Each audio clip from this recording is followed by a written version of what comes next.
Let's do it. Hello, welcome, and sorry.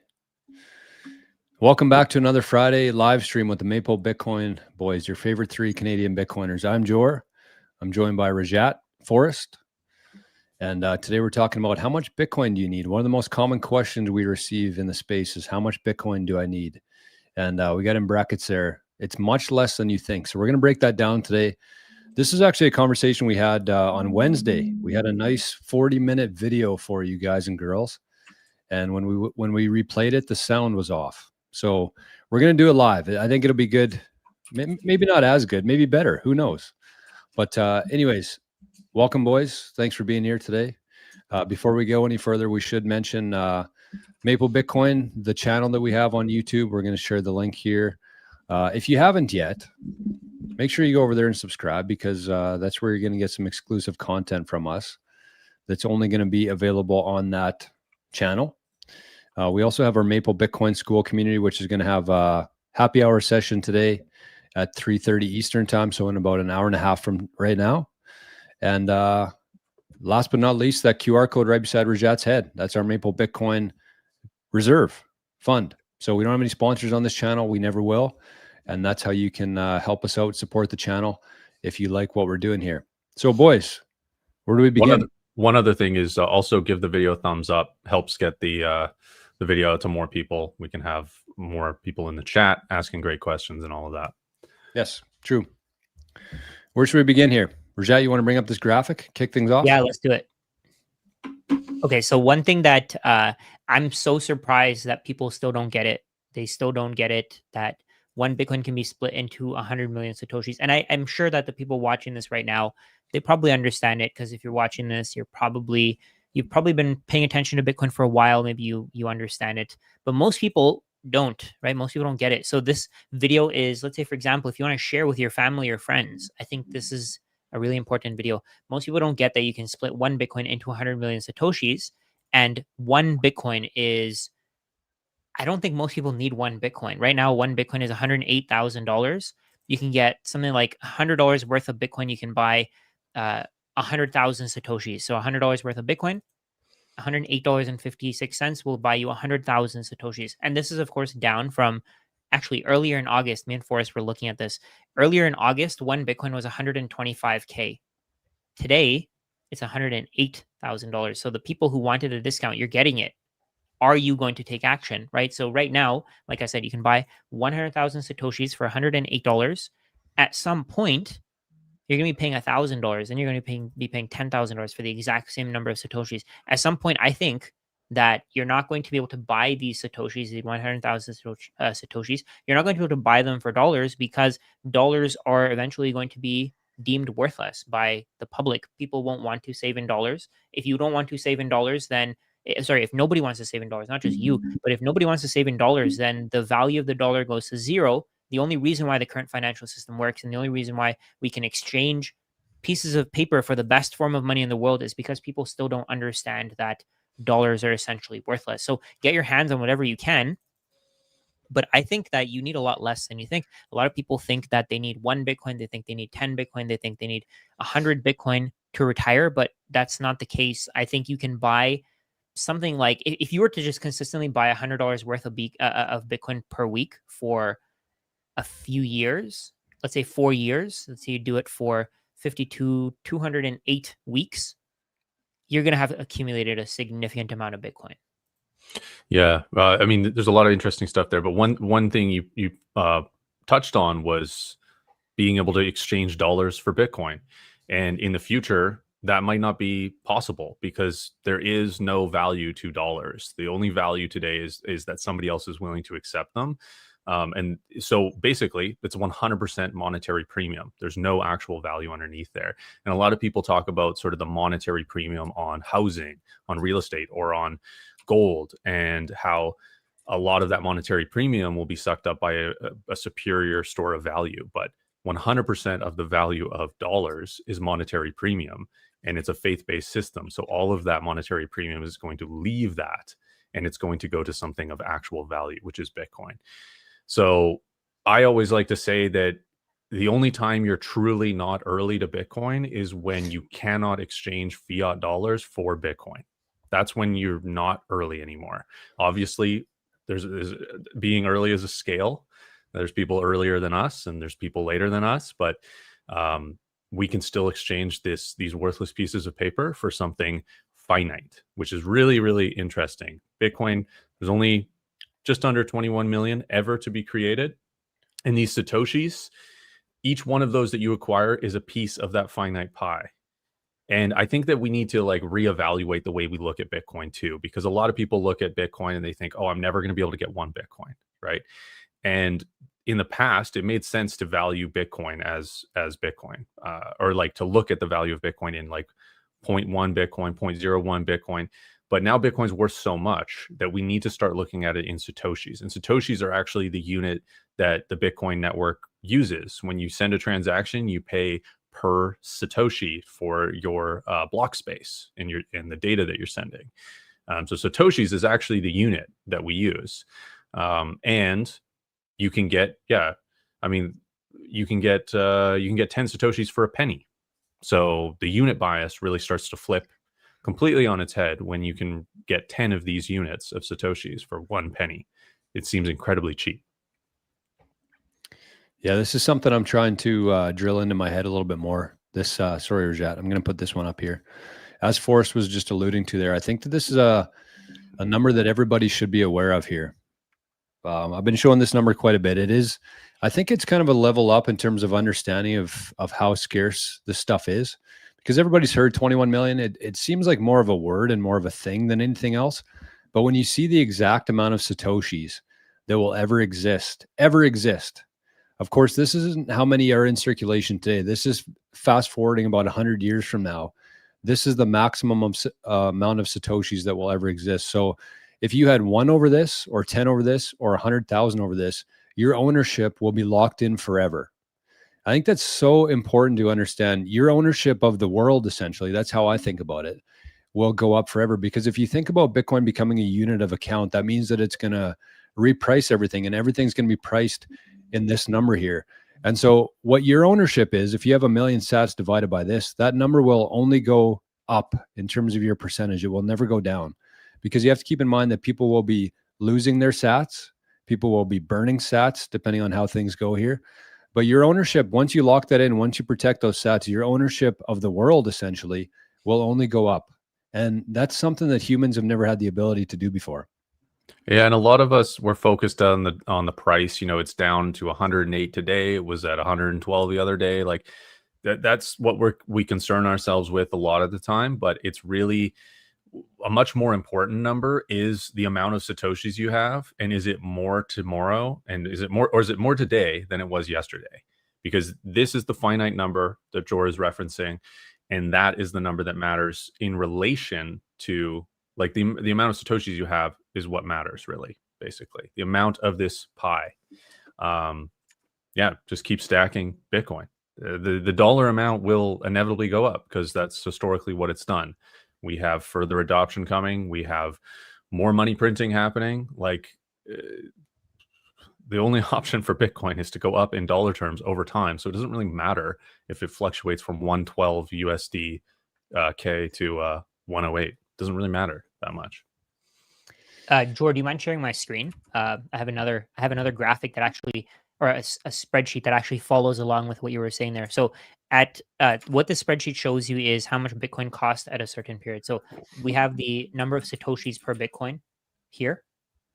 And then we have the price of Bitcoin over time. So February 2010, it cost 1 cent. July of 2010, it cost 10 cents, and so on. It keeps going up.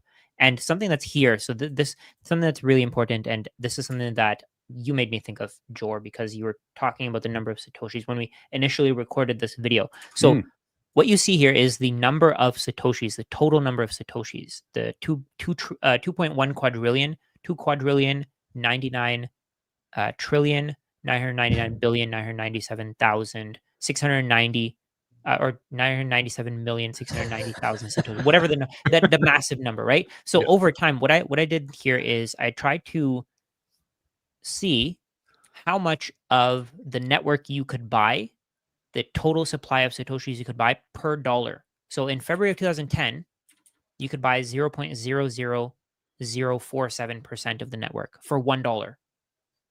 And over time, you can see it keeps going up, it keeps going up. Today the price is 108K. Even though it's crashed, apparently it's crashed from the August 2025 high, August 2025 high of $124,500. Even though it's crashed, like you can see this. At this time, you could buy this percentage, and today you can buy this percentage. So look how small that number is. It's a millionth, maybe even less. So the same amount of dollars will buy you way, way, way less Bitcoin over time. Yeah, absolutely. But it's still, you're still buying that. Like, even though that looks like such a little percentage there that you're able to buy with $1. And I mean, most people have more than $1 they could throw into some Bitcoin, right? But that's still a fixed percentage. That percentage is not going to change once you've acquired that many sats. Your ability to acquire the more percentage of the total goes down over time as the price of Bitcoin goes up. But once you lock in that amount of the total amount of Bitcoin that you've bought, that's going to stay fixed because that 21 million is set. I mean, it's so powerful once you realize how there's nothing else like that has a true max supply. Yeah, and something that I just thought of here, if Bitcoin does go to, let's say, $1 quadrillion, like if it takes over the money, the monetary system, it takes over the money supply, this percentage of the entire network. So if you had this percentage of the current financial system is worth $1 quadrillion. So this $1 of Bitcoin is actually worth $441 in the current financial system. Wow. Wow. Right. So you're in a way, you're exchanging $1 for $441 if Bitcoin does what we think it will. So in other words, it's fiat. Yeah. In fiat terms, yeah.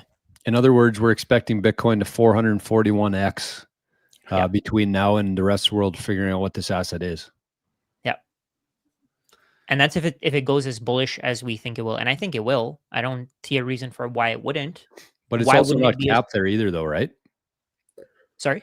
It's not capped there. Yeah, no cap. It can literally go up forever. This number, so I used 1 quadrillion here, but what if it goes to 5 quadrillion? Because the number will keep rising, right? If it goes to 5 quadrillion, if it goes to 10 quadrillion, you just have a bigger and bigger multiple. So why is that number rising though? Is it like the printing, more productivity going productivity? Into the that's what I would market? say, and printing obviously, but productivity wise, that's kind of what I would say. Too, yeah. So the value, the entire value in the world is increasing over time. Yeah. So if you think about it another way, Bitcoin, so the way that Bitcoin's value increases is if more things are being traded for Bitcoin. That means you can buy more things with your Bitcoin, meaning there's a bigger marketplace, meaning that your Bitcoin gives you more optionality, meaning that it's worth more over time, right? So when at some point, let's say we have like 80% of the world's GDP being traded in Bitcoin, what can one Bitcoin buy at that time? I think that's what this shows you. So let's say the world's assets are worth $1 quadrillion today. 1 Satoshi should be the equivalent of, let's say, $440 worth of assets today. Yeah,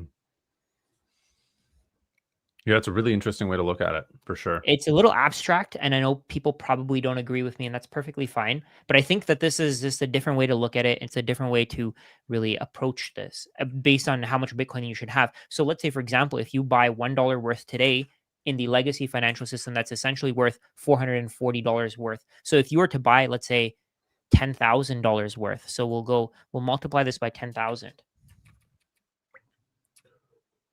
So if you were to buy $10,000 worth, in a way, you're buying $4.4 million worth of value in the current financial system. Wow. Yeah. Extremely. This might be too bullish, though. I don't know. No, it's not bullish enough.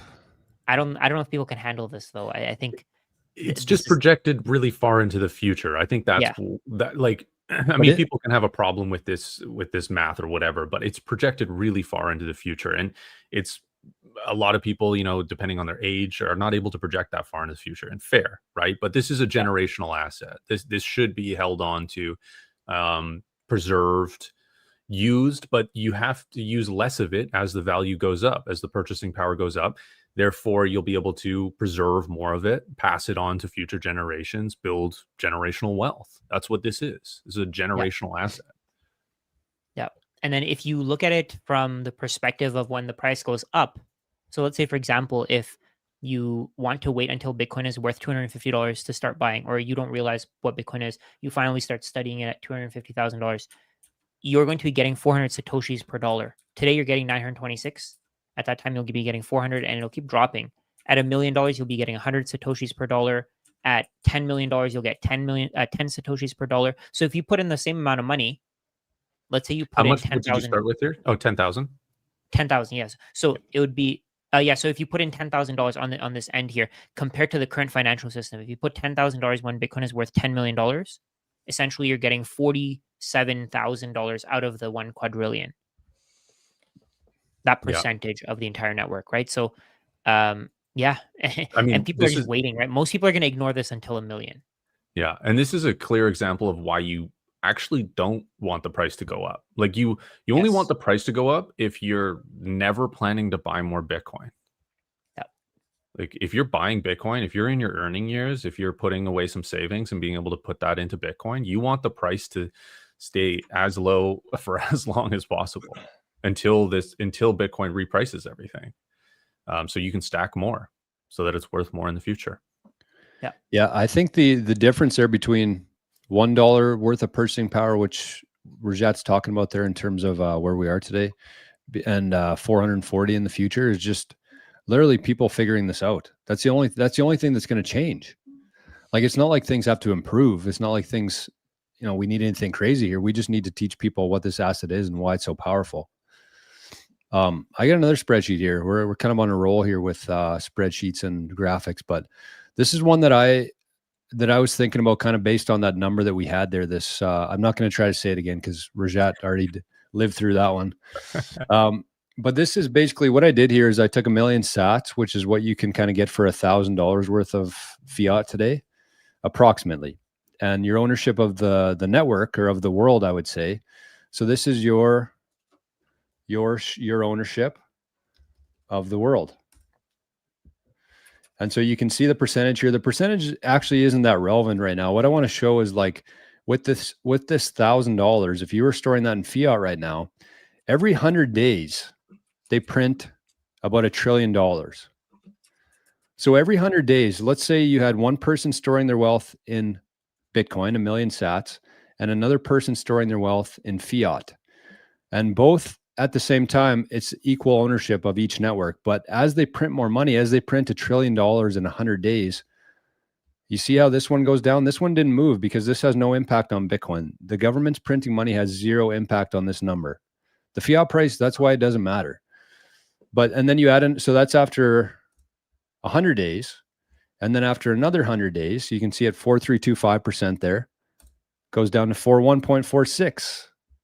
And then after another 100 days, 3.981. So you just holding that money, doing nothing else, because the governments are printing so much money, your percentage of that world, the fiat world, is just continuing to deteriorate over time. And so that's after 1 year, that approximately $4 trillion there, your net worth went down significantly just because the government's printing money. That's your percentage of the owner. That's how I think about it, is like your percentage of the world. Because if Bitcoin does end up repricing everything, that's what we're going to be measuring things in. And the other important note here is that we have no way to verify the $2.2 trillion. That's kind of the starting point here that I had. 2.12 trillion, which is the, no, that's not right. It's 2.12 trillion. No. Global M2. What's global M2? 22 trillion? Does that sound right? Or does that seem high? I don't know the numbers. Right. I think M2 is the one that I usually see is the US M2. Yeah. That's the hard US to find. The M2. global M2 is very hard to find an accurate one. I don't know. I think what you're pointing at here is the US dollar M2. So the amount really? Okay. Yeah. So it's actually bigger than this then. Way bigger, yeah. So this is conservative. Yeah, and you're adding 1 trillion. So this is very fixed within the US. This is US centric. Right. Yep. Because you're adding 1 trillion of US dollars, but there's also additional fiat being created all over the world.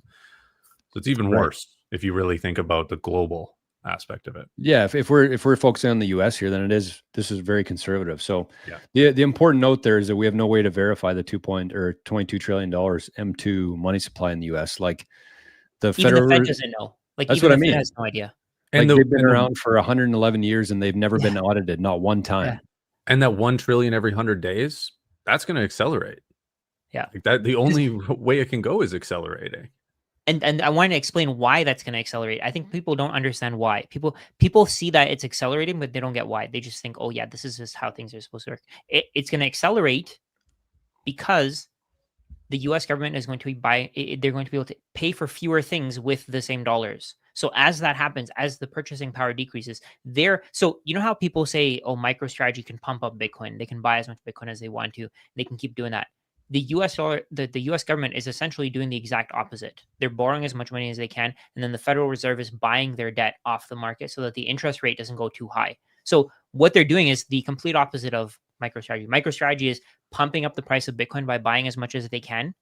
On the other hand, the U.S. government is crashing the price of the US dollar by borrowing as many US dollars as they can. And you have to think of it this way. So this chart this information that Joris showed you here, the US government is shorting the US dollar. Mhm. They're literally expecting the value to go down and they're going to pay it back with money that they can create more easily over time. And you have to save in this. You're expected to save in this. You're taught to save in this. That's broken. Like that system is so corrupt and it's used to brainwash us. I know it probably seems like I'm going off my rocker here. I'm going crazy. Oh no, don't be a conspiracy theorist. But the system is designed to keep you poor. It's designed to get you to stop thinking about getting out of the system. It's designed to keep you where, even when I did my CFA stuff, there was really no mention of the US dollar potentially failing. Nobody talked about that. Nobody expected that. Everybody just assumed that, oh yeah, the US dollar is going to be around forever. All you have to do is you have to fight inflation. As long as you can buy assets, somebody's going to be willing to borrow your assets from you and pay you an interest, right? Somebody's going to be willing to pay you dividends. Somebody's going to be willing to pay you rent. But there was no assumption of what happens. There was no, sorry, not assumption. There was no question of what happens if the US dollar fails. What happens? The US dollar has failed. It's constantly failing. Yes, It's going down in value. Yeah. And it's the only, so like, if you look at this as like an individual, like the US government takes out debt, right? They're shorting the dollar. The idea of an individual that has a loan, you hope to pay that loan back if you have more income than the debt. So you can start putting the income towards the debt, like more income than the interest of the debt, right? So you're starting to pay off the principal. That's the idea of that. But the US government, they currently run a deficit. So the GDP, the amount of tax receipts and the amount of income that the government can get is less than the expenses they have. And so they have to take out more debt to pay for all of the expenses. That's what the deficit is. So, but they have another lever. They can print dollars and they can devalue and create basically money out of thin air. And so they not only just have the ability to have income to pay their debt off, but they can also factor in the devaluation of the debt. That's the way that that's the way that the whole government hasn't collapsed already, is because they have the ability to inflate the dollar away and create basically freshly printed money with the partnership of the Federal Reserve being able to buy the debt at rates that are not free market rates. And that's the only, so they have that extra little variable that allows them to keep this going, and it's from the money printer. Otherwise it's completely unsustainable. It just on the without that, it's completely unsustainable. They would go bankrupt right away. The only reason they don't is because they have a lender of last resort and they can print that money. And if you think about like Jerome Powell, like kind of what you're going off of here for us is like Jerome Powell was asked the other day, like why 2%? Why is that your target? Why do we need 2% inflation? And so you can talk like a conspiracy theorist, or you can just think about this logically and say, okay, well, if you were If you had access to printing money, literally creating money, it's such a crazy concept that humans have the ability to create money and like manipulate the markets. But if you had the ability to do that, what would your incentives be to maintain control? You would want to print as much as you can while keeping everybody under control, slowly making them poorer and poorer without telling them that it's tax or theft or whatever that is, hide it as inflation. And so as people are working harder and harder for less and less, because they don't have time to revolt, they don't have time to learn, they don't have time to do anything other than work more to keep up with their ever decreasing purchasing power, they're trapped. And you can continue to control them because they have no influence. Who controls the world? The people with the money. And so when you have the money printer, what do you want to do? You want to keep everybody else poor. So it's not a conspiracy. It makes perfect sense. I would do the exact same thing if I was at the top of the pyramid with the little eye on it there. I'd do the exact same thing. It makes sense. You don't want people to own their own wealth. And if you look down a little bit here on this spreadsheet, it's like, here's the cool thing is if you have 1 million sats and you know this number, this 2.1 quadrillion sats cannot go up, it can only go down. Think about that. Like just really drill that into your head. This number cannot go up. It can only go down, which means that whatever ownership you have up here, if this number is going down and down, even if you don't make any more sats or add to your stack, your ownership is going to increase over time because this number here, this 2.1 quadrillion sats can only go down. It cannot go up. And so, it can go down by lost keys. Lost keys, burned coins, whatever that is. It doesn't matter how, but the point is that you cannot increase this number, which means that whatever you have here, you're only going to go up. Your ownership is only going up. On the flip side of things, fiat, you're only going to go down and you're going to have to work harder and harder to just keep the ownership that you had before. Yeah. I mean, Bitcoin, I mean, a huge part of the reason that I got interested in Bitcoin is I saw this as a revolution. I saw this as a way out, as a revolt against the fiat system that is so destructive and so unfair and mostly destructive. And it's almost like a silent way to rebel because it's so simple. All you have to do is any leftover money you have every month, you just smash buy Bitcoin and you're supporting this alternate monetary network that is fair and you're taking the money out of the fiat system. Yeah, and one of the things, so somebody mentioned there, it can go up if we add a zero, but it needs a vote. I don't think that's going to happen because the people voting are usually the ones who own Bitcoin, right? So if they had, what I mean by that is the people who are essentially voting are the ones who run nodes. So let's say there's an update to Bitcoin's software where now instead of 21 million, there's 210 million Bitcoin in total, or instead of 2.1 quadrillion Satoshis, there are 21 quadrillion Satoshis. That would be pretty cool. 21 quadrillion Satoshis. That would be pretty cool. But most people aren't just going to willingly do that unless it's like like almost like a split, right? So what you could do is you could just make it so that whatever value you have is multiplied by 10. So if you have 1 Bitcoin today, then you have 10. In that case, we might be willing to add a zero, but that would only be so that we can split it into smaller units, right? So we can split it into smaller and smaller units. But it's more likely that instead of adding a zero to the left of, or sorry, to the left of the decimal, it'll add a zero to the right. And what I mean by that is instead of only being able to split 1 Bitcoin to 100 million units, maybe you'll be able to split 1 Bitcoin into 1 billion units, meaning that you have 10 times more units and you can buy things that you can pay for things that are 10 times, I guess, less valuable. At some point, 1 Satoshi will be worth $1, right? So today, what can you buy for $1? You can buy a chocolate bar, right? But at some point, because chocolate bars are abundant and you can keep creating more and more chocolate bars, but you can't make more Bitcoin, at some point, that chocolate bar, if it's worth 1 Satoshi at some point, eventually it'll be worth 0.1 Satoshis. Then it'll be worth 0.01 Satoshis. And we'll go back to how we talk about, oh, this thing is costing you $1,000. So it's 0.00 or 0.01 Bitcoin, right? We don't want that. We'll break 1 Satoshi down into smaller units. We'll break it down into micro Satoshis, or we'll break it down into something, millisats, whatever it is. We'll break it down more.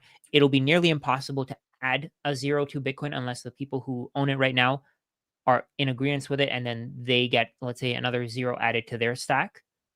but it's very, very easy to split it into smaller units. So that 100 million that you saw, that's not going to be the smallest unit. There will be a smaller unit because Bitcoin is finite, everything else isn't.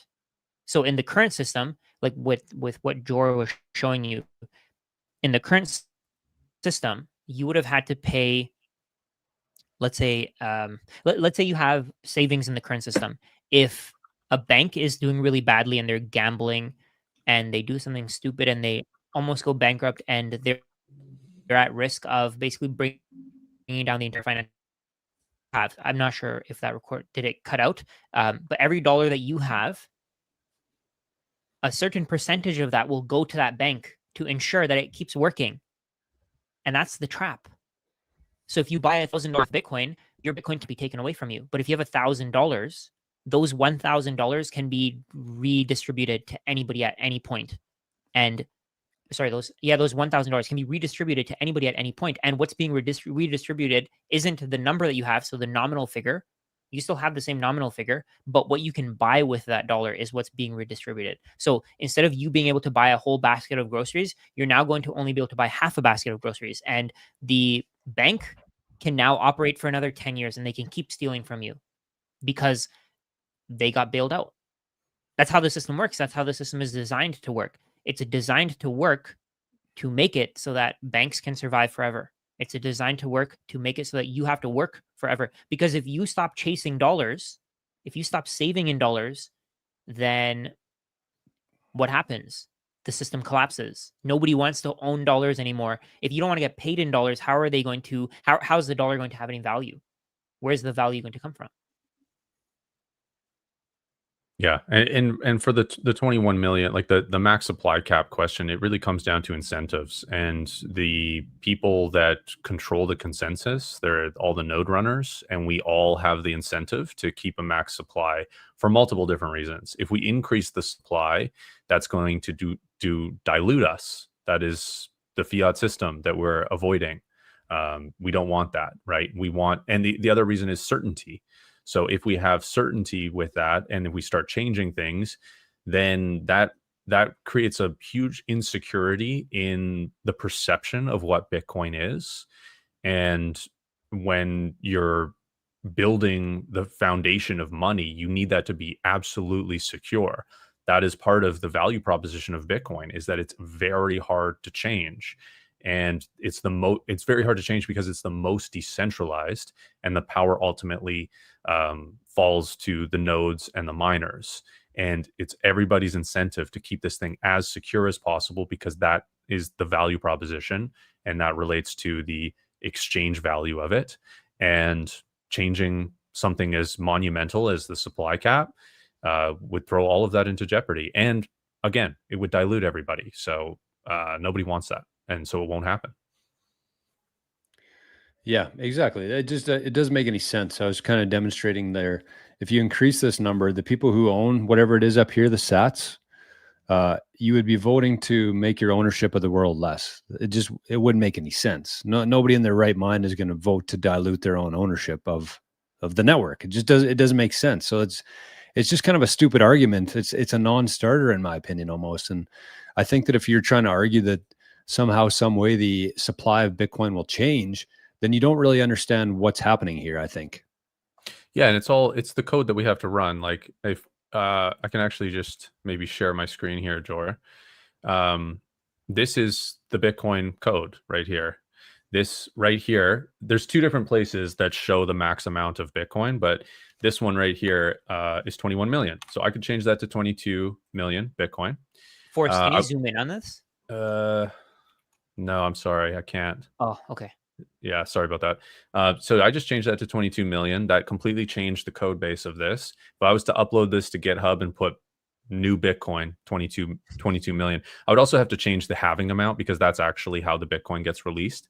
But essentially the max amount of money here in Bitcoin terms is 22 million. Now, the thing is this is an entirely new network, because that's not backwards compatible. And Force coin. yeah, exactly. And so there's no miners on here. There's no holders. There's no network. There's no exchanges. There's no 20,000 plus active nodes. There's no Bitcoin. This is not Bitcoin. right? If I change this is not Bitcoin. Nobody's adopting this. It's like if you, let's say you have Instagram today or you have Facebook today, and somebody copies the code and they make their own version of Facebook or Instagram. They don't have the same users. They don't have the same network. Like we can call it Rajat book, right? But And also, Facebook isn't open source though. if some, let's say for example, if somebody were to find their code, and Yeah, let's say there's an insider who finds their code, and they do everything that Facebook does, they still won't have the same users, right? Yeah. Let's say YouTube or even Nostr, Twitter, all these networks, it's because of the people, and that's exactly what Forrest was saying there. So if the people aren't there, then what are you joining the network for? Yeah, exactly. The network, and which is the social layer of Bitcoin, is arguably one of the most important parts of Bitcoin. Like the code and how it's designed, all very, very important. But I think what we're working on now, like this is a lot of this is set in stone, and there's a lot of maintenance to do, and there's a few upgrades that'll come over time. But a lot of what we need to do is build the social network of Bitcoin, which is merchant adoptions, holders, spenders, users. That is the very, very important part of Bitcoin, and you can't create that. You can't just replicate it. Again, all the people in that network, they're here because of all of these factors. They're here because of the 21 million, the fixed issuance.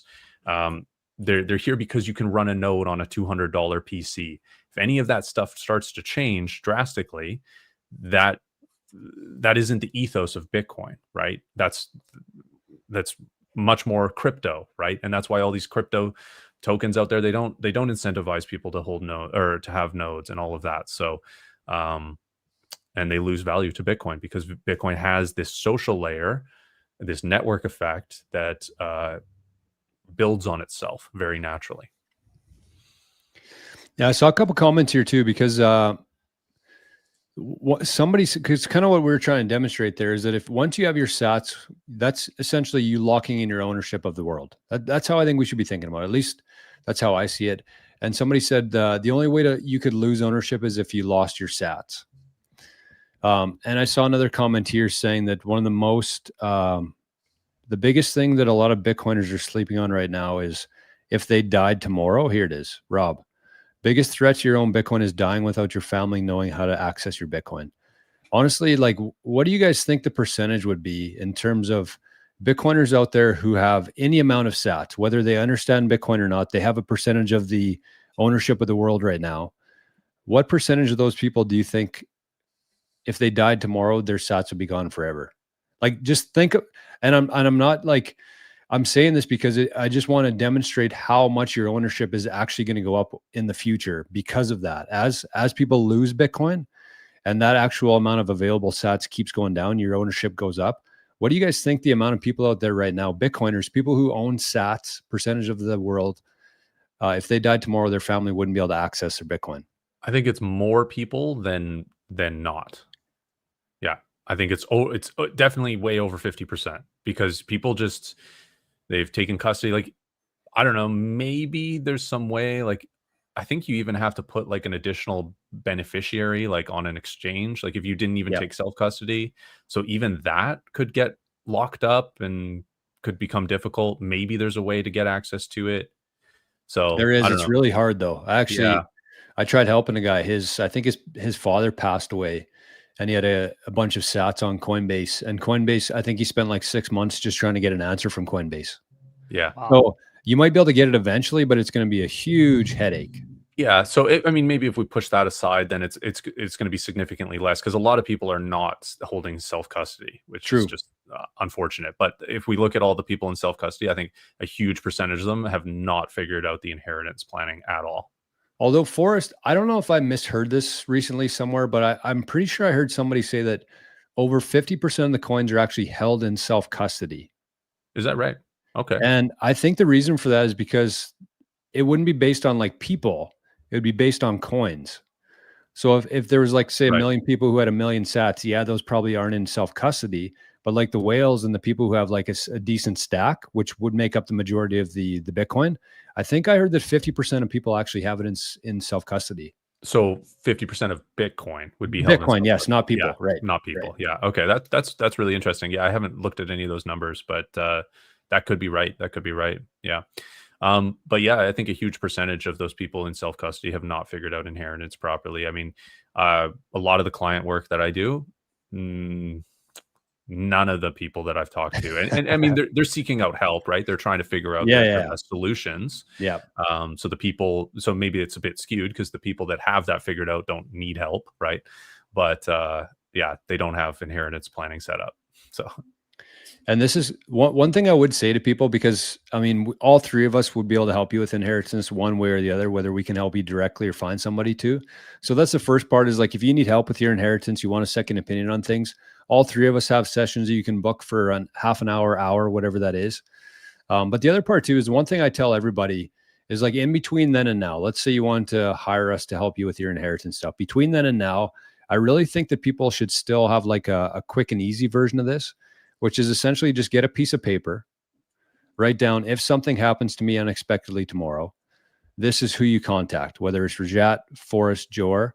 And then underneath that, you put in bold, italic, underline, under no circumstances will they need to know your 12 words. Yeah. Because any three of us could help your family restore your Bitcoin without them knowing how to do it. And, you know, as long as they know where the private key is, any three of us could help. But whoever it is helping them, they do not need to know that 12 words. They can walk you through, or walk your family through, the process without actually knowing your 12 words. So that's what I would encourage every single person watching this stream today, right now and later, is just get a piece of paper, do it this weekend, and say, if something happens to me, contact these people, and under no circumstances will they need to know these 12 words. If anybody needs your 12 words, they're trying to scam you. Like, they're trying to take your Bitcoin from you. Yeah. I love that plan, Jory. That's a really simple way. Like, it's not the most robust system like that, but it's the most basic that will actually cover you. Yep. And it's very, very simple to do. So yeah, that's very smart. Yeah, you could put contact maplebitcoin@proton.me. But the most important part, regardless of who you put, it could be your cousin, could be a coworker, it could be whoever got you into Bitcoin. That could be the contact. But the most important part is saying they will not need to know your 12 words. Yeah. Should we get into some of these questions here? Nav asked a really great one. Okay. I just want to... oh, yeah, that is good. The super chat, or the zaps here, are buzzing. So we had 5,000. Somebody sent in hello from Italy and sorry. 5,000. We had 18 sats, 45 sats. Oh, 1845. I got it. A couple of those. I think that's from our guy, Sin Diesel. Somebody sent in 4,000 here and said, would we ever need a smaller unit than a Satoshi for layer 1 Bitcoin? I don't think Bitcoin? So. I mean, if you look at the mempool, right, there's this, and I think Core is going to merge the change so that there's the ability to do fractional sats for your mempool for like sending Bitcoin on chain. So that is more divisible than Satoshis right there. So right. I do think so. Do we need it though? That's the question. Do we need it on chain? Like, I know we'll definitely need it like on other layers. Yeah, I think we do need it on chain, because it doesn't really make sense to have, if you're fractionalizing your payment for miner fees, you still have to round up to at least one sat. What if it makes sense to have, everything's worth so much and there's no demand in block space that you could pay 0.0001 sat per VByte, and you still have to round that up to one sat. So it might make sense to for a transaction fee. True. Yeah. Yeah. So I guess it would. It depends what the future looks like as well, and how much Bitcoin is worth. So yeah, I don't know. I think personally that it wouldn't be very hard to change that and make it more divisible, make millisats or whatever else we want to call them. Yeah, I think it's possible. That wouldn't require a hard fork, would it? No, I don't believe so. I don't actually know for sure, but I don't think so. I think the hard forks have to be, they can't be backwards compatible, right? I think that's what I've heard. Right. So if it's just a decimal, I think it's backwards compatible, because the old transactions are just like, you go from like a certain number of Satoshis to a certain number of Bitcoin, and you could just change the Bitcoin, right? You could just add another 0. Yeah, the previous transactions are still valid, and Yes. somebody could operate and still not go to the decimals of satoshis and still make valid transactions. They don't Yeah. they don't have to. It's like a soft fork is when you don't have to adopt the change and you can still use the network. Right. So I think you'd still be able to use the network even if satoshis were devised even more. Like with BCH or BSV, they completely changed it so that you can't adopt their way of doing things, or sorry, you can't update without having to make things in the past different, right? It wouldn't operate with the past transactions. Yeah, it's not backwards compatible. Right. So yeah. So people basically have to update to be able to continue to use the network. Right. Yeah. That's what I meant. Okay. Yeah. Sorry, boys. I was just double checking with AI on this one. I said, if we needed a smaller unit than Satoshis on layer 1 Bitcoin, would we need a hard fork, or what would this look like? And it said, to have a unit smaller than a Satoshi on layer 1 Bitcoin, a change at the consensus protocol level would be required, and this would very likely need a hard fork to allow the on-chain representation and usage of sub-Satoshi units. Interesting. That is interesting. I wouldn't have guessed that. Yeah. I mean, so there's actually arguments that soft forks and hard forks, like there's sort of varying degrees of like what is actually better to do, because with a hard fork you need serious consensus. With a soft fork you can just have something operating and people can slightly adopt it, like Taproot is a soft fork that a lot of people still haven't adopted, right? So when you said it's just so, because like it took me a long time to figure this out, and I'm still not like 100% sure on it. So just for the people who are newer to Bitcoin, like what does that look like in terms of whether or not you adopt it? Like what does that mean? A Taproot has different address types, so it's just whether you're using that address type or not. So you could still run a node, you could still participate in the network, you could still do everything. You just might not have to put that specific feature on it. Yeah, essentially. Like with a version or an update or something.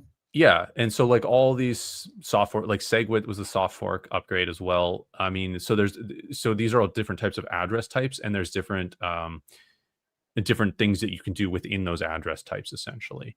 But you could use the original. You could do a pay to public key address type, or you could do a pay to public hash, which hides your public key, right? So these are different wallet oriented creations that happened over time, and they allow for different types of data to be in it. Different structure kind of the data. Like it depends on which one. Like SegWit separates out the block from the witness information. So then it's a little bit complicated to explain, but those things are separate, so there's more space within the block. So you can do certain types of transactions within certain areas of the block.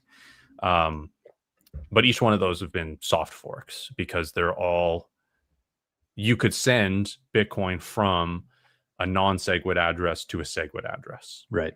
Because they're still both compatible on the Bitcoin network. I feel like we need to do a deep dive on this maybe for Maple or for the school community. Work with Mike says don't fully rely on AI answers. 100% agree. Yeah. One thing I've been doing more so recently is if I need a question answered, I usually reach out to Nostr, or let's say people use Twitter. I usually ask people on there, and then I also verify it with AI and see kind of how the two answers agree or don't agree. I think AI is pretty useful, but absolutely agree with Mike here. Don't fully rely on it because there's lots of bugs to be worked out within AI, I believe. Another thing that's useful with AI is asking the same question to multiple AIs. And if you get different answers, then you're like, okay, there's something wrong here. Very good point. Very good point. Naughty Vlog says, could you make a video on the history of soft forks on Bitcoin? I would be interested in that, actually. I would be interested in that, doing that. That would be good. Yeah. I think I would learn a lot from that too. Yeah. Okay, couple more here. We had 4, so that was 4,000, and then we had another 1845 from Sin. Thank you, Sin. Somebody sent in 10,000. Holy moly! No message on there either. Wow. And 8,888 sats. Quality content as always from Mark and Bella. Approved. Amazing. Awesome. Thank you. Wow. Thank you. So that is that Rajat's QR code there right beside his head. If you want to support the Maple Bitcoin Fund, you can scan that. And if you're watching this on your phone, you can also send it to maplebitcoin@koinos.io, and it'll show up in our chats here. And you can leave a message to it if you want to. And so thank you, everybody, for supporting the show so far. So let's this question from Nav. Is this one you were talking about, Rajat? Yeah. Mm-hmm. So Nav sent in a $2 super chat. Thank you, Nav. Said, if fiat goes away, how do we borrow against Bitcoin? Yeah, I think the ability to borrow fiat from Bitcoin is like you can securitize your Bitcoin and borrow fiat from that. I think that's a temporary thing that we're going to experience. I think eventually fiat doesn't exist and there's only Bitcoin.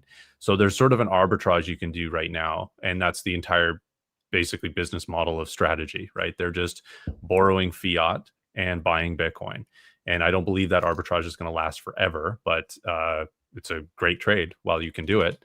And then borrowing against your Bitcoin when there's no fiat, you're getting other Bitcoin for it and you're paying an interest rate, and it works basically how it works today, except you're doing that with sound money instead of fiat that can be printed away. And the interest rates will reflect that because there's real risk to give somebody else your Bitcoin and in exchange for monthly payments of Bitcoin, right? If it's a monthly loan that you're repaying plus interest. Yeah, Super I don't think it's interesting. going to last very long. I think it's temporary as well. It's going to last maybe a few years. And the financial system will eventually figure it out, and they probably will allow it because that's just a way for them to make more fiat.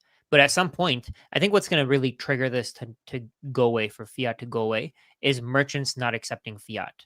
Because when merchants stop accepting fiat, it means that you have to have Bitcoin to interact with the people that you want to buy things from. You have to have it. Yes. If you don't, how are you going to pay for the things that you want? Right. And that's going to just push people to, I mean, I think that's probably going to trigger people to start asking for Bitcoin in exchange for their time, for their labor. Right. And then asking for Bitcoin for their businesses. And that'll force more merchants to accept Bitcoin because they're going to see that the merchants who are accepting Bitcoin are doing very well. And today we see like MicroStrategy has 630,000 Bitcoin. At that point, merchants are going to have treasuries of like 0.006 Bitcoin, right? 630,000 Satoshis, right? And I think that actually that goes into the other question that somebody asked. Anyone got the math on Bitcoin needed for a large retail company to start their own stablecoin? I don't really think that there is a limit to how much Bitcoin you can have. At some point, because stable coins are supposed to be backed, they're supposed to be pegged to US dollars, right? So US dollars are going to keep losing value over time. So let's say today you have a million Satoshis. At some point, that million Satoshis is going to be worth 1 trillion US dollars, because US dollars can keep losing value over time forever. Like they can lose 99%, then they can lose another 99%, then they can lose another 99%. The decimals on the zeros on the right of the decimal can keep expanding. There can be more and more zeros. There can be more and more zeros continuously. The value of the US dollar can keep dropping below whatever it is today, literally forever. So there's no limit. Once fiat goes away, you're not what are you going to borrow?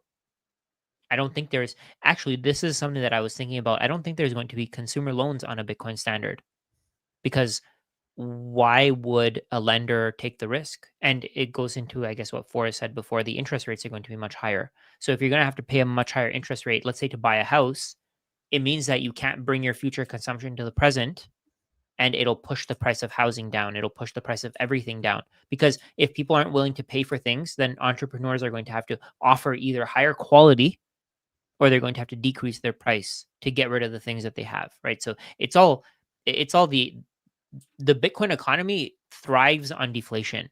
Bitcoiners thrive on deflation. Even though the US dollar in the US dollar, we have inflation. Things keep getting worse. With Bitcoin, that's not the case. And the reason for that is that Bitcoiners want more Bitcoin, and they'll keep wanting more Bitcoin. They'll keep wanting to add more. So once fiat goes away, you're probably just going to do direct transactions in Bitcoin. You're going to get paid by your employer on Lightning. You're going to pay for things on Lightning. You're going to, whatever the layer is at that time, whatever it's called, or you're going to pay for bigger things. Like, let's say a house, you're going to pay for that in Bitcoin. You're going to pay for a car in Bitcoin with the base layer. Do you guys Yeah. think that? Do you think that lending goes away in our lifetime? Like the Nope. need for credit? I don't think so. I think people with Bitcoin will want to get some yield from their Bitcoin, and they'll be willing to lend it out to people for certain interest rates. It could Maybe be for higher. businesses, right? Sorry, Like what? they'll be willing to lend to businesses. I don't think they'll lend to consumers. They Like could. the interest rate that they get, like maybe they'll do it in exchange for a part of the business. I don't know. What do you think that would be? No. It's like even like Ledin right now, right? Like Ledin the Ledin loans, they can't be unprofitable because they're over collateralized. So there could be systems like that, right? But that's a lending product. So if you wanted to borrow, say you wanted to borrow some money, you had 1 Bitcoin, you could borrow half a Bitcoin, and Mhm. then that you have some sort of collaborative ownership, or you have a discrete log contract, or you've given them custody and there's sort of a trust agreement or something. I'm not saying any of these are perfect. Like loans are always subjected to risk in all sorts of different ways, but the custody structure of it could be risky too. But if the person lending out that 0.5 Bitcoin doesn't get repaid, they just take custody of that other Bitcoin. So there's Mhm. always going to be lending, I think, with Bitcoin. It's going to be structured differently. It's either going to be more collateralized, which is good, or it's going to be higher interest rates because there's more risk. Yeah. From a lender's perspective, though, if you go to the bank right now with $100,000, you want to take a loan for $1 million, the bank essentially just creates that $900,000 there. You can't do that with sats. You can't just create Bitcoin. Exactly. So there'll be less liquid lending market, which creates higher interest rates, because there's less people, less Right. ability to lend out money, because the money is Right. real. The money Right. actually has to exist. It cannot be created out of thin air. Right. So So in that it'll world, change everything, because a lot of lending happens for speculation. A lot of lending creates inflated asset prices, as Rajat said, yeah, where essentially when interest rates come down, housing prices reflect that, because it's easier to acquire that money for that house. So the house price goes up, right? The house price goes up based on the ability to borrow money to purchase that home. If you have a piece of property that doesn't have a house on it, you have to sell it for less because nobody can get a mortgage for it, or whatever other situation. right. If somebody can't borrow to acquire it, you're going to have less buyers, and therefore supply and demand, right? The less demand, so you have to lower the price. Yeah, it's interesting. There's a good comment here. Interest is not permitted in Islamic finance, so it'll be interesting in the Muslim world. I kind of feel like that whole philosophy, like I wasn't really aware of that. I mean, obviously, growing up in the prairies in Canada, this isn't something that we were exposed to as kids. Is like, how do the Muslims invest? But I feel like their way of thinking about this is far superior to ours. We're just so used to this whole, you don't buy everything before you can actually afford it. You don't mind paying banks for money that they created. Like, it just makes no sense how we do things here. It actually makes no sense. But Yeah, I'm thinking like we're gonna Bitcoin itself is going to be a shift kind of towards that Muslim thinking around finance and investing and stuff like that. Doesn't it align a lot more with Bitcoin? a lot more. And I think those laws have been written into the Quran. Oh, what is it? It's the Quran. The I'm sorry, Quran. I'm not very knowledgeable on that, but I believe that it's sort of written in there as an idea of getting away from like usury and debt slavery, and sort of just has a hard line. But I think that there is debt that really ruins people's lives, right? And that it creates sort of a debt slavery situation. And I think there'll be less ways of doing that in the future with Bitcoin. Yeah, I mean, because when you think about it, Bitcoin, what it does, its sole purpose is to basically get rid of the middleman, peer to peer, no middleman. So, on that note, like, if there's no middleman, there's no excess fees, there's no BS that we've been paying here. Metric said, "Did my comment get deleted? I had a genuine question." No, I mean, there's a lot of genuine questions in here. If we were to answer every question in here, Metric, we would be here for probably 10 hours. So what you can do is you can send a super chat like Mav has here, or you can send in a zap to the QR code beside Rajat said. That's pretty much the only way to ensure that your question is going to be answered. We do address every super chat and every zap that comes in. Another way to do it, if you can't do that for some reason, is to put it all in caps, and we'll be more likely to see it. And if it's a good question, and if we have time, we'll eventually get to it, but after the super chats and the zaps. Okay, I didn't see his question anyway, but anyway. I didn't see it either. Yeah. We had a couple more zaps come through the airwaves here, boys. Somebody sent in 2100 sats, not somebody. MIX said, thanks, guys, from MIX, 2100 sats. Thank you. And also 2500. I'm assuming that was our guy, Ian, from Clean Your Machine Inc. If you're in the Airdrie, Alberta area and you need your car detailed, make sure you stop in and see Ian, Clean Your Machine, cleanyourmachineinc.com. And somebody sent in 5,000 sats with no message. Holy man. Sats are rolling in today, boys. What's this question here? Somebody want to read it, so give me a break. Thoughts on MSTR lately with them changing guidance and all the drama? Just did cash secured puts today along with covered calls. I keep adding more equity. You guys have any thoughts on this? Have you been keeping up? I haven't really been keeping up. I've been trying to pay attention more to just Bitcoin. I have MSTR and it's sitting in the background. I don't really care what happens to it. MSTR or Y? R. Okay. Oh, this is MSTR. Sorry. This was MSTR. Yeah. MSTY. But yeah, I think there was a lot of drama with the changing guidance from them not hitting the ATM above 2.5 MNAV. Now they can advantageously. I think that just, I mean, a lot of people throw shade at that, but I think they tried it for a little bit. They saw, hey, we don't actually control the MNAV as much as people think we do. Maybe this was an example of the fact of that, because the MNAV still compressed after they weren't hitting the ATM. And they're just going to say, you know what? The ATM, like the MNAV could actually expand based on the ability to acquire more Bitcoin through the ATM. So there's an argument for both sides. So I don't think it's that important. I think it's good to see leadership adapting and actually doing what they believe is best.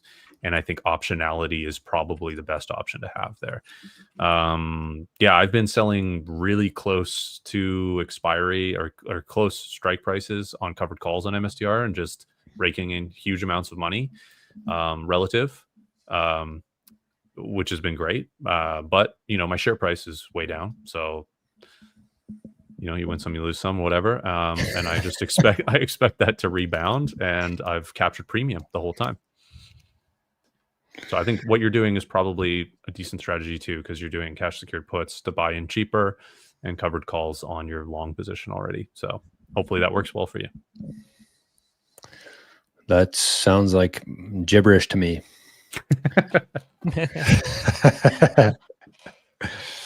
But at least I'm aware of it, and I don't try to pretend like I do know about it. So I'm more of a hodler. Yeah. It's the way to do it. Somebody said, was it you, Forrest, who said that you've outperformed Bitcoin recently? I think American Hodl said that as well. He said he spent the last 3 or 4 years trying to outperform Bitcoin because he has the ability, is enough sats to do that. And he said he beat it by 15% and it was not worth his time. But didn't you make a similar comment about that? Yeah. Yeah, I thought that was you. Yeah. And you know, I would have wildly outperformed it had I not bought a bunch of Bitcoin treasury companies and options and like short dated options on price action and things. Like I made a lot of speculative trades that like basically went to zero or near zero. And then I outperformed Bitcoin still just based on like buying MSTR at the right times and things like that. But yeah, not by much. I would have done really well had I not tried to be really cute with it. Which ones did you buy that went to zero? Bitcoin treasury companies? Yeah. Well, close to zero, I would say. I bought into Liquid, which is a Canadian Bitcoin treasury company on the Lightning network. Bought a bit of sequans as well, which is I bought some options on those that went to zero. I bought options on BITX at one point back in like 2024 March. I was so high up on them, and then IV Crush just destroyed them. I thought Bitcoin was going way higher. Yeah, so a few bad trades there, and made up for it with just the fact of holding Bitcoin mostly, and then also holding MSTR that outperformed that Bitcoin in the period that I held it. The way that I see it, I think that's what your loans might be for. Let's say, for example, you borrow against 1% of your stack. You can use that to like do something crazy, do some kind of risky position that's probably going to end up being worth zero. But I think that's part of the fun. Yeah. Right. Yeah, I have no issues with that. That's why I say all the time, although I've only been buying Bitcoin, I've only been thinking about Bitcoin for the last 3 or 4 years. I'm not a Bitcoin maxi, because I think that if you want to take 1 or 2% of your portfolio and just have a little bit of fun, whether that is like in a treasury company or a meme stock or a meme coin, whatever that is, like, it doesn't matter. It's the people who are trying to shortcut Bitcoin and take like half their stack or their full stack and try to time the market and try to think they're going to get more Bitcoin. That's what I have a problem with. So I think as long as you have 95% of your digital assets in Bitcoin, I'm fine with that. I don't know if that'd be a Bitcoin maxi or not, but yeah, you got to have a little bit of fun here. Bitcoin's very boring. I think that's the one thing that Bitcoin is as an investor anyways. It's very boring. Like you're never going to see a 300x in a day or something like that, like you would with a meme coin, but that's a good thing too. So it's like, I don't know, people love gambling. Meme coins to me are just a straight up gamble. There's nothing at all there. So I think 95% plus of your portfolio in Bitcoin, that's my strategy. After a few losses on that 5% of your portfolio, you want boring. Yeah. Yeah. That's true. It's true, because you want stability at a point. Like at this point, I feel like I've kind of given up on trying to outperform Bitcoin other than with my business. Like if you're going to buy, like my business can outperform Bitcoin, right? And the reason for that is that I don't have an expense that I have to put in. Like if I want to go make a video, the expenses are already paid, right? I have to pay for StreamYard. I paid for this mic already. I paid for the camera already.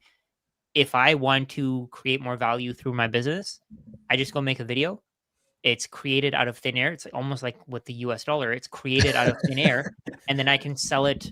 I can basically get people to watch it. I can basically buy people's attention, and then I get ad revenue through that. And then I put that into Bitcoin. So if you think about that, it started with zero. It started with nothing. It was thin air. It was like a thought in my mind. Right. And I monetized that thought, and then I converted it into Bitcoin, which to me, I think that's really cool. I think that can outperform Bitcoin by a million X. Because I didn't put anything into it, right? If I had put that into Bitcoin, maybe it'll increase by 5, 10, 15%, but there was nothing there. I didn't put anything into this. I started with zero. But you put your time and effort into it, Yes. which is hard to value in a monetary way, but you could, if you put a price on that time and effort. And that's what I mean, right? If I were to put my time and effort into, let's say, earning from a job, right? That job will pay me a certain amount. With the videos that I'm making, I can literally get paid forever. There's no limit. And then if you compare to, let's say, buying yes. With if you compare to buying a stock, let's say you want to buy MicroStrategy, you have to start with a certain amount of money. And then that money has to grow by a certain amount for you to actually beat Bitcoin's returns. But with the video that I made, of course, it's my time, my energy. I'm probably going to use that doing some stupid shit anyways, right? I'm going to scroll through my phone. I'm going to doom scroll for all day. But instead, I'm putting some time into creating this video, and I'm creating value for people. Yeah. And then I'm getting paid for that value. Like it's you can do that with Uber, for example. Let's say you start doing Uber, but then Uber, there's the upfront cost of having the car, right? And you have to pay for gas no matter what. With making videos, there's really no cost. I mean, my time is a cost, but if I wasn't going to do anything with that time anyways, to me, it's worth it. Yeah, no, totally. Yeah, you might as well use your time in a productive way. Plus, with what you're doing, you're creating intellectual property, and that property can have value throughout time. You never know. Maybe there's YouTube 2.0, and you can just re-upload your same videos, and it's almost like putting them on a new billboard so they can be seen by new eyes, right? It's I've done that a lot. Like as a filmmaker, like I posted all my stuff on YouTube, and then I got a deal with a distributor, and now that same content is all over Tubi, Roku, Prime Video, and making more money there than it ever made on YouTube, right? So it's like, and I didn't know that was going to happen, but it's intellectual property that I owned that I can resell at different periods throughout time. That's amazing. Yeah, and that's why when we were talking about before, in terms of like Rajat was showing that $1 worth of sats today actually has the equivalent of about $440 worth in Bitcoin terms. And that's why I said there's no cap, because that's when you take an idea and you create something and you put it out there for the world, and there's no cap and no limit to what you can do with it. That's when the world, there's endless possibilities. And that's kind of my theory with the whole thing, is like, there's no cap on Bitcoin because there's no cap on human potential. Yeah. Yeah. And you mix human potential with technology increases, and things are just going to become more and more efficient, more and more productive. There's just going to be an abundance of so many different things. And as that abundance of everything expands, but there's only a fixed amount of units that can measure that, that's why sats go up forever. Yeah, totally. Like Really there can be more ideas. People can create more ideas. The ideas are basically, there's no limit. There's infinite. That's what I was going to say, because when you think about the world as it is today in the fiat system, where people are working harder and harder, right? Like people have less time than they've ever had before. And so when people have less time because of the fiat system, that means that they can't create. Imagine what the world would look like if we didn't have to work for 50 hours a day just to feed our kids, right? Feed our family. Imagine if you had half that time that you could allocate to making things or creating things or thinking of different things and collaborating with people. Like that's where there's no limit on human potential, is because it's all captured by fiat right now. And once that it's unlocked, then who knows where we're going to go. Yeah. There's and all that's going to be remeasured in a fixed currency. Yeah. Mm-hmm. It's crazy. Yeah, somebody said Bitcoin, creating videos is digital real estate. Completely agree. Well put. Yeah. Because you're buying people's, like you have a certain amount of space on people's homepage, and then if they watch your video, you get paid. It's like they're paying you with their attention. Mm-hmm. They're basically giving their attention to the companies that are putting out ads, and they're the company that's putting out the ad, they're making a certain amount of money, and they're going to give you a share of that profit. If you can make the videos, then that's what gives you that base, that platform to put ads on. If you don't have any videos, how are you going to get ads, right? Those microtransactions are what matter. I used to think, oh, getting half a penny, who cares about that? Getting 0.001 cents. Like now it's really cool because the videos that I make, every video that I make, for example, I will get like $0.001, so a little bit less, no, $0.009, so a little bit less than a penny per view, which I think is pretty cool, right? So the more views I get, the more I get paid. The better videos that I make, the more views I get, and again, the more I get paid. It's pushing me to create more value, to make what I'm doing more valuable to more people. And I think that's the Bitcoin mindset. Yeah, create more value in the world. That's what you're doing.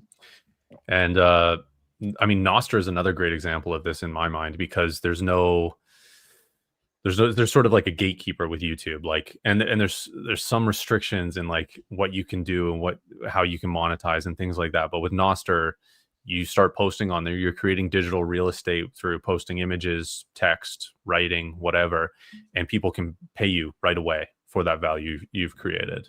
I've been posting a lot of my tweets, just copy, paste, post on Nostr. And I don't know, I made a couple hundred sats in the last couple of days just from people zapping it and liking what I post. And again, that might not seem like much when you price that in dollars, but that's a little chunk of a finite amount of sats. If we go all the way back to the beginning of this video. Yeah. At some point those 200 sats are going to be worth $200. Exactly. Yeah. And all I did was repost my tweets that I was posting anyway. And even the tweets, like they came out of your mind. Yeah. Right. You created them out of like nothing, right? They just came out of you thinking about something, and you thought about this stuff. And anybody can do this. That's the crazy part. Literally anybody can do it. But most people are just going to say, oh, one thing that I get is, oh, it's oversaturated. Nobody wants to learn from me. No, that's not true. Everybody's voice is unique. It's a way for you to just not do it. It's an excuse. Yeah. There's a billion reasons not to do it. Yes. There's a billion reasons not to do anything. Just like Bitcoin has had a billion reasons to die, but it hasn't. Exactly. Right? Just do it. Yeah, one of the things I mentioned in the original video we did, I completely forgot about it till this second, but one thing I learned from my grandma early on in my life is she had a phrase she said one time that said, look after your cents and the dollars will take care of themselves. And in other words, you see a penny, you see a nickel, you see a dime on the ground, pick it up. Don't be humble enough to do that and understand that if you do that over and over again, eventually it's going to turn into something pretty big. Instead of just focusing on the finish line there. And I apply that to sats too. Like, look after your sats and the Bitcoin will take care of itself. But the cool thing is in a Bitcoin system versus a fiat system, if you found a nickel on the ground and you picked it up and you put it in your pocket and you held on to that for 50 years, that nickel is going to buy you nothing. I mean, we've seen that in the last 20 years where we had 5-cent candies now cost like 50 cents. So in fiat, it doesn't really make sense. The value prop's different. But with Bitcoin, you can turn 200 sats, like Forrest said, posting your other posts, sharing your thoughts, sharing pictures from throughout your day. You get 200 sats.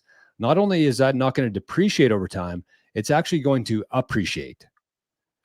Because again, if you put 200 sats on the top line there, 2.1 quadrillion on the bottom, as the 2.1 quadrillion coins are lost, burned, that number just goes up. And as humans come up with more ideas, as we become more productive, more efficient, all of that is going to be divided by the number of scarce units there. So 200 sats today doesn't seem like much. You can buy that with 20 cents, but you hold on to that for long enough and it's going to be worth something, and it's going to be worth something more and more and more. So one system's going in this direction and one system's going in this direction, depending on how you store that unit.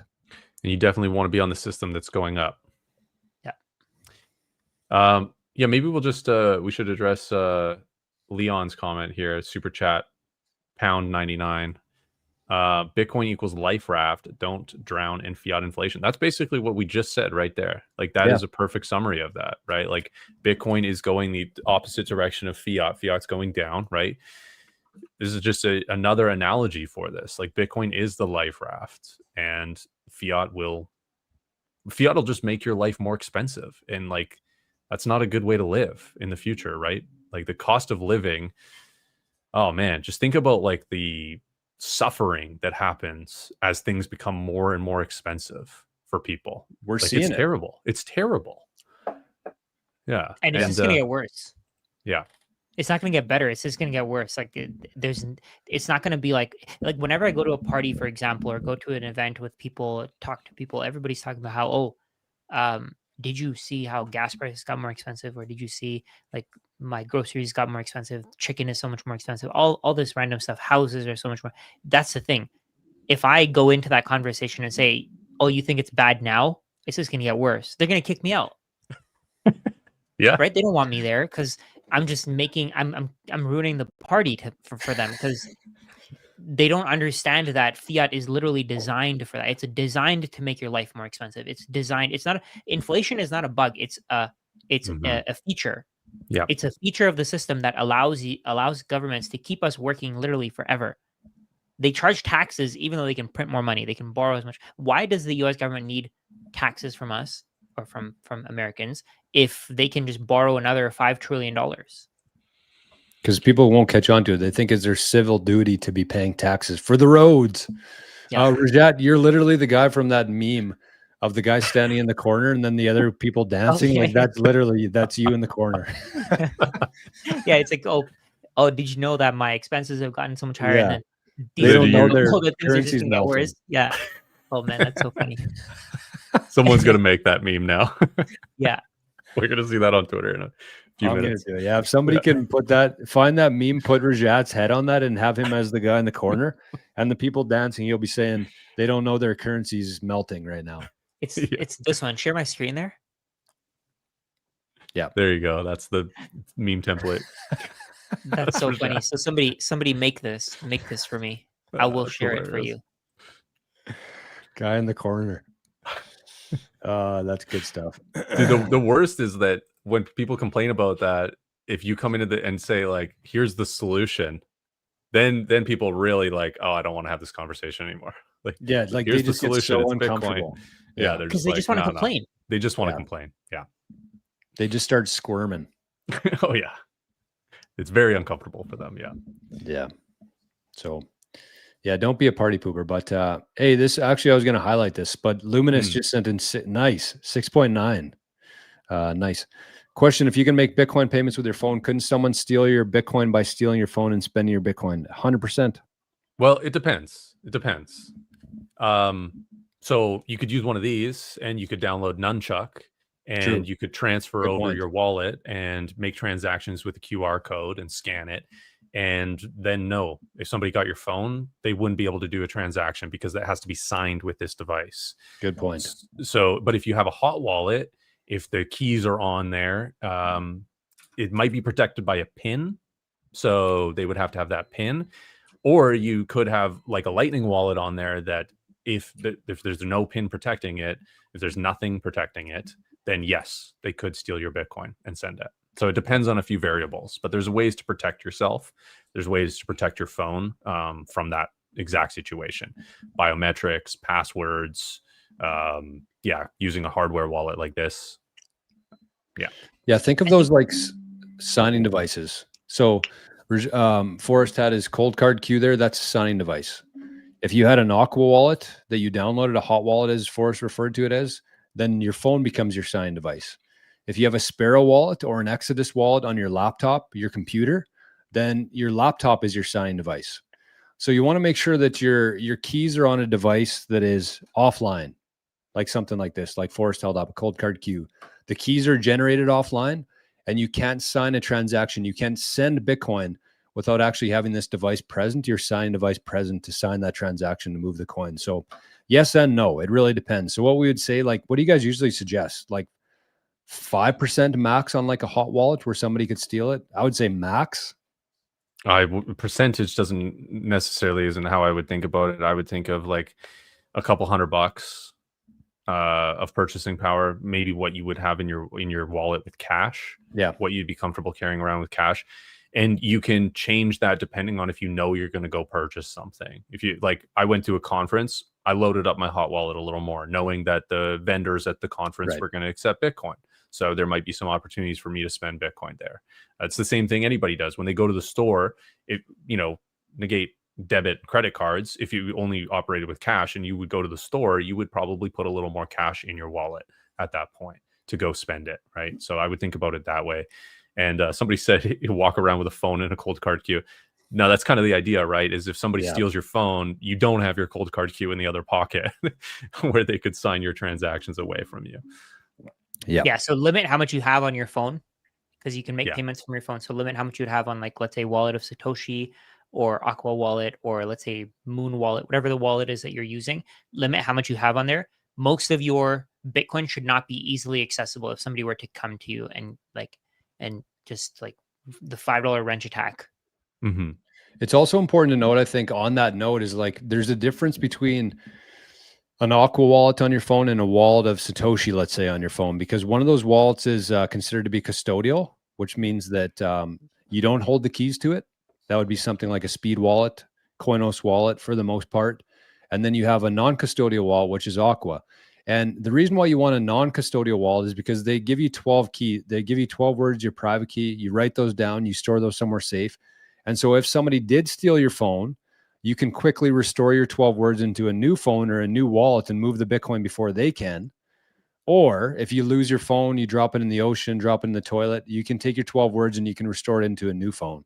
So know the difference between a custodial wallet and a non-custodial wallet, and that that should kind of impact how much you store on there as well.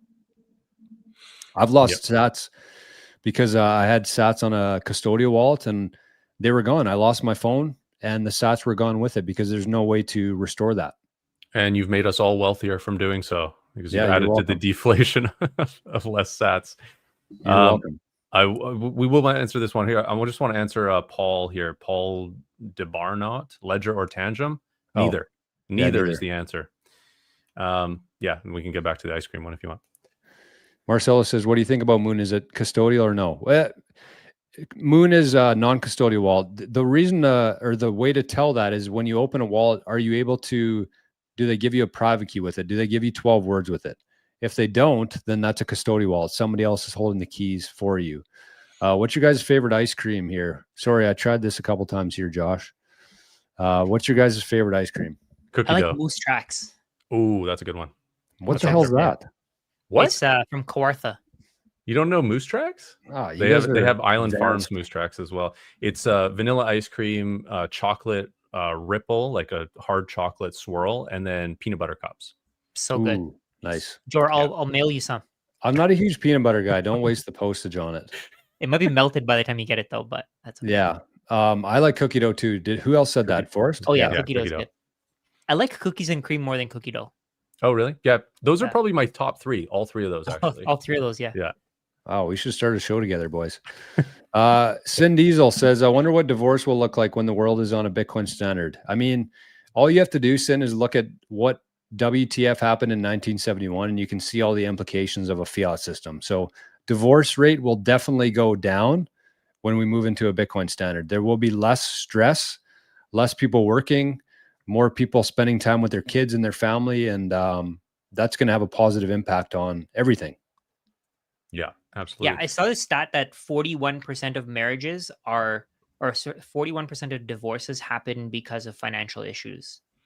Yep. So out of all the divorces that happen, some of them happen because of maybe like some kind of cheating or some kind of stupid thing, but 41% are because of money issues. That's and insane. Money Right, is a that's big crazy. issue. Yeah. Almost like money is a massive problem. almost like it's important. Yeah.